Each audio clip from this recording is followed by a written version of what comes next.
નમસ્કાર. આજે Maruti hospital and critical care યુનિટમાં એક પેશન્ટને લાવવામાં આવે છે, જેને 2 મહિનાની બેબી છે અને એ પેશન્ટ પોતે ખેંચ આવી ગઈ છે અને બેભાન થઈ ગયા છે એવી અમને હિસ્ટ્રી આપવામાં આવી. તાત્કાલિક દર્દીને આઈસીયુમાં શિફ્ટ કરવામાં આવ્યું. આગળની મોર્ટાલિટીઝ પ્રમાણે જે પણ અમે રિપોર્ટ્સ કરવા પડે એ પ્રમાણે એમઆરઆઈ કરાવ્યો. એમઆરઆઈમાં દર્દીને મગજની ટીબી હોવાનું ડાયગ્નોસિસ કર્યું અને ટીબી મેનિન્જાઇટિસ કરી અને પેશન્ટને આપણે 5 દિવસ સારવાર આપી છે.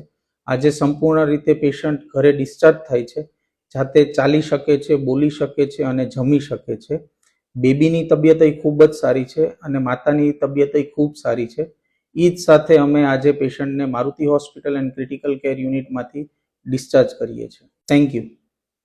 મારા બેનનો અચાનક કેસ આવી ગયેલી એ 108 મારફતે હું ઉના હોસ્પિટલ આપણે મારુતિ હોસ્પિટલ ડોડિયા સાહેબની દાખલ થયેલો.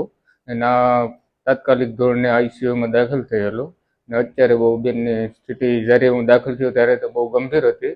અત્યારે બહુ સારામાં સારું છે બેનને બેબી પણ 2.5 મહિનાની બહુ નાની હતી. કોઈ પણ એવી કન્ડિશન બહુ ખરાબ હતી. અત્યારે બહુ તબિયત સારી છે બેન.